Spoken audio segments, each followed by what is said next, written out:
Башкортостанда Яныбай Хамматовтың тууына 100 ел тулуга арналган саралар дәвам итә. Зәйнәп Биишева исемендәге Башкортстан китап нәшриятында 10 апрельдә үтәсәк, китап һөйүсләр проекты язусының юбилеена багышланган. Хавмагыз эфирда интервью студияла Гөлсемә Эштанова. Программабызның кунагы китап һөйүсләр проекты авторы Башкортстанның дәүләт йылышы Курултай депутаты Рамил Гарипов исемендәге 1 республика башкорт гимназия интерната директоры Илнур Салихов. Хавмагыз Илнур Фатович. Хавмагыз. Илнур Фатович, зор проект икенчегә инде үтә китап нәшриятында. Бұл идея нисек тулды, гомумән эш нисек башланды? Бөтәгез дә белеп торасыгыз, безнең бына ел һайын хәзер юлага әверелеп бара, ул китап байрамы үткәрү. Менә үткән ел безнең китап байрамы үткәндә, шулай ук безнең гимназияның сыгарлыш укучысы Эльмира Хайриддинова, ул бүгенге көндә китап нәшриятының итәкчесе буларак эшләй, һәм уның менән без ошо проект авторлары булып торабыз, ысынлап та, һәм китап байрамы вакытында ошо идеяга килеп, без уны беренчегә үткән ел ноябрь айында оештыргайнык. Был проекттың идеяһы ниндәй? Ленин урамында урынлашкан китап магазины иртәнсәк асылу менән безнең сәгать һайын марафон формасында кызыклы кешеләр менән, бүгенге көндә билдәле кешеләр менән ошондай очрашулар оештырылды. Һәм әйткәндәй, сәгать 1дә минең сират килеп еткәс, мин шулай ук магазинга килгән һәрбер кеше менән ошондай очрашу үткәреп, тәрбия эшләре буенча сыгыш яһаган идем.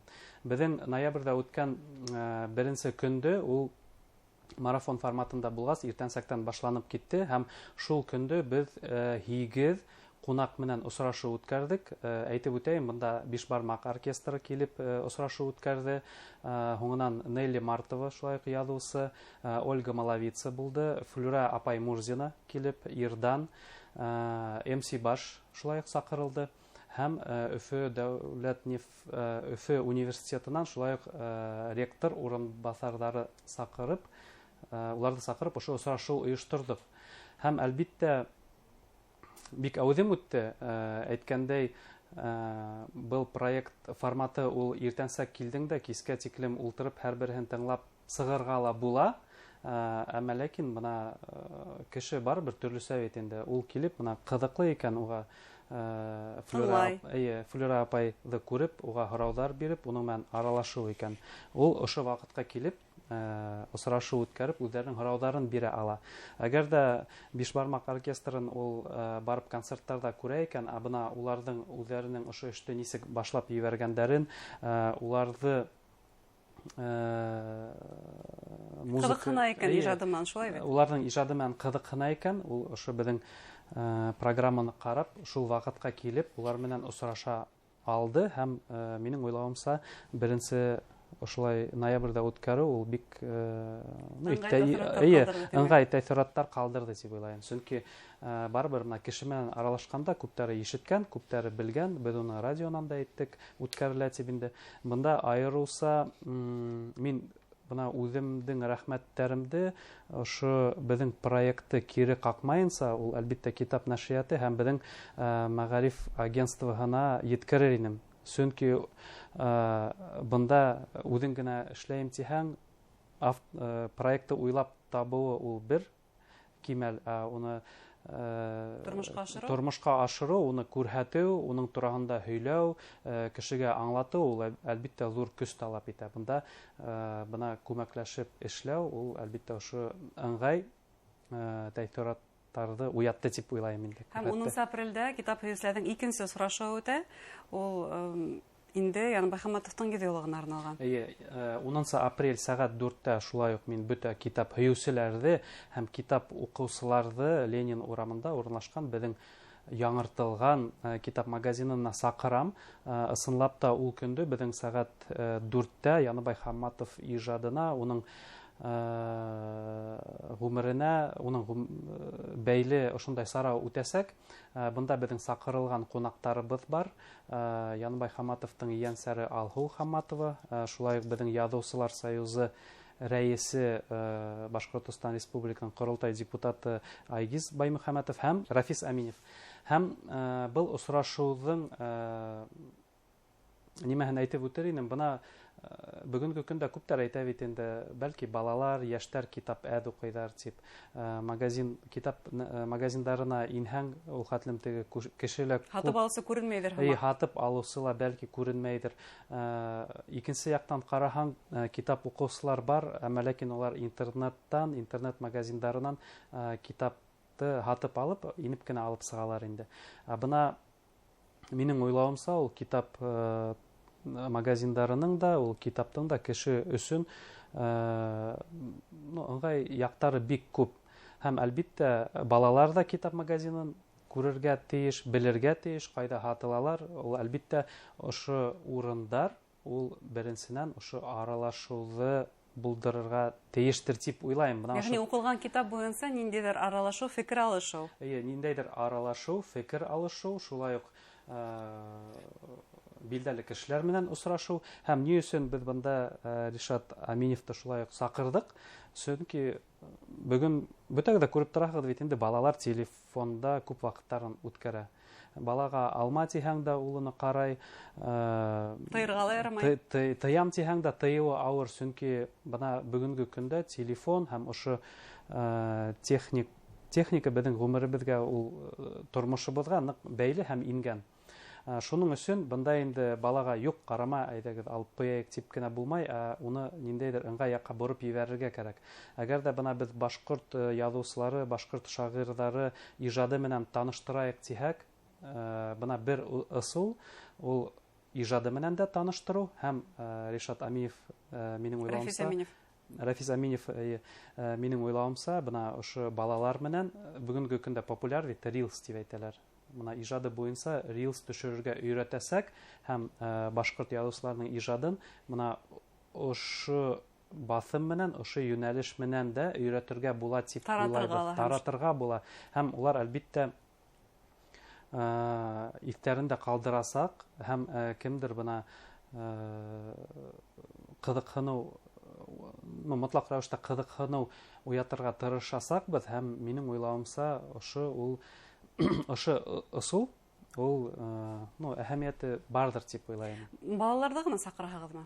Әле теләгән һәркем килә ала. Чөнки монда, мәсәлән, Алху Хамматова менән һөйләшеп, Янбай Хамматовның тормышындагы ниндидер мәлдәр буенча кызыклы, биографиясындагы кызыклы мәлдәрне искә төшерүгә башкаларга фәһемле булыр иде. Бында проектты башлаганда ла ул һәрбер кызыксыну уяткан, кемдең вакыты бар, һораудар бирергә теләге бардыр. Һәрбер кешене уның яшенә карамайса сакырабыз. Сәгать 4-тә башланасак, календарьларыгызга язып куегыз һәм без сезне көтәсәкбез. Әлеге телефоннарга индереп куегыз. Әлеге телефоннарга индереп куегыз, чөнки ул балаларга ла кызыклы буласак. Исламда да әйтеп үттегез, ул өлкән буындагы безнең якташларыбызга, милләттәшләребезгә кызыклы буласак дип уйлайбыз. Янбай Хамматовның иҗадын искә төшереп, классикага яна бер тапкыр мөрәҗәгать итәргә бер сәбәп дип әйтергә була. Бына үзегез әйтеп киттегез, әлеге вакытта шунда стереотип караш бар. Хәзер халык китап укымай, хәзер балалар китап укымай. Бәлки улай түгелдер, бәлки безгә тап ошо стереотиптан котылу кирәктер. Ысынлап та ондай стереотип бар, әмма ләкин мин уның менән бәлки килешмәсмендер, чөнки балалар да, яшьтәр дә, олылар да улар китап укый. Бына әйтеп үттек, магазинда, китап магазиндарында ул хәтлем кеше күренмәһә лә, күп кеше хәзер интернет селтәре аша китап ала. Ләкин ошо юнәлештә эште алып барырга кирәк. Чөнки телефонга алданып, китапты ситкә алып куйган балалар да бар. Уларда нисек укырга, нисек китапка кире ялеп итәргә, ниндәйдер кызыксыну уятырга, ул әлбиттә без улар белән аралашырга, улар белән һөйләшергә тиешбез. Менә мин гел әйтеп үтәм, мәктәптә эшләгәндә лә безнең балалар белән очрашырга төрле кунактар сакырып торабыз. Һәрбер кунакка әйтеп барам. Бына бүгенге көндә балалар телефон карайдар, уларның ялган маяктары бик күп. Һез безгә килеп балалар белән очрашасыз икән, һезнең төп ролегыз ошо балалар өчен ниндәйдер маяк, ниндәйдер таяныс, ниндәйдер шундай яқты бер өлгө булырга тиешегез дип мин һәр береһенә әйтеп сыгарам. Чөнки ысынлап та телефонда бала ултыра икән, кем менән ул аралаша, һәр бер ата-әсәләр ул хәтлем карап бармай инде. Бына телевизор, шул интернет селтәрләрендә, телефондарда төрле ялган маяктар, өлгеләр күп. Мына бүгенге көндә уларның һаны 40-ка арта һәм әлбиттә ошо аралашу, осрашу ысулы менән, ошо осрашулар аша уларга ниндәйдер дөрес юнәлеш күрһәтергә кәрәктер дип уйлайм һәм һәр береһенә шуны әйтеп барам. Һәм шулай булырга тиеш тә. Тагы бер проектыгыз һәм ошо максатка өлгәшә шикелле. Беренче проектыгыз, уның турында кыскасы һөйләп китәгез. Беренче проект безнең грант конкурсы, ул быел 2-нчегә үтәсәк. Былтыр без уны апрель айында Йомгаклауды Хайбулла районы Акъярда үткәрдек. Былтыр 3 район Хайбулла, Елайыр һәм Баймак ошо райондарда урынлашкан мәктәп укучылары 3 юнәлеш буенча проект төзеп, безнең экспертларга ебәреп, финалга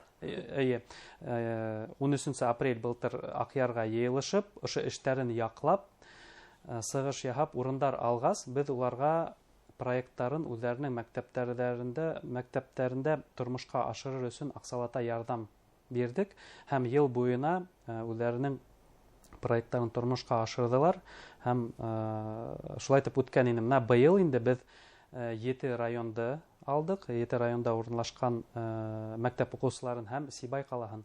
Райондарын әйтеп үтәм, ул безнең Учалы, Белорет, Бөрьян, Баймак, Әбиялил, Хайбулла, Елайыр, Күгәрсен һәм Сибай калаһы.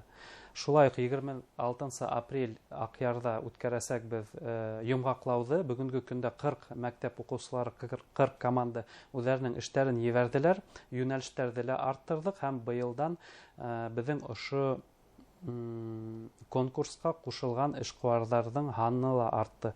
Без уны башлап ебәргән идек. Хайбулла районы егете бүгенге көндә Мәскәүдә эшләп йөргән Виталий Борис улы Дагиров менән бердәмлектә былтыр тик уның ярдәме менән үткәрдек. Быел инде безнең Хайбулла районында урынлашкан Башкирская медь комбинаты кушылды.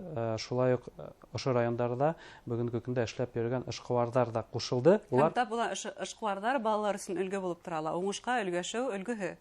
Улар уңышка өлгәшү өлгөһе һәм улар бына үзләренең атайсалына, үзләренең райондарына, мәктәпләренә ярдәм иткеләре килә. Әгәр дә райондан катнашкан берәй команда урын алмаһа, уларның үзләренең бүләкләре бар дип әйтермен. Эшкуарларның үзләренең дәтләндерү призы бар димәк. Улар әзерләнделәр, бүләкләре бар. Зур рәхмәт сезгә. Шулай итеп, китап һөйүчеләрне 10 апрельдә китап нәшриятының яңа магазинына сакырабыз. Ленин урамы 26-нчы ханлы йорт буенча. Һәм бу һәр береһенә рухи үсеш бүләк итер дигән ышаныстабыз. Рәхмәт әңгәмәгә. Хөрмәтле тамашачылар, рухи тәрбия турында без Рәми Гарипов исемендәге 1-нче Республика Башкорт гимназия-интернаты директоры, Дәүләт Йылышы Корылтай депутаты, китап һөйүчеләр проекты авторы Илнур Салихов мәһәлләштек. Игътибарыгызга зур рәхмәт.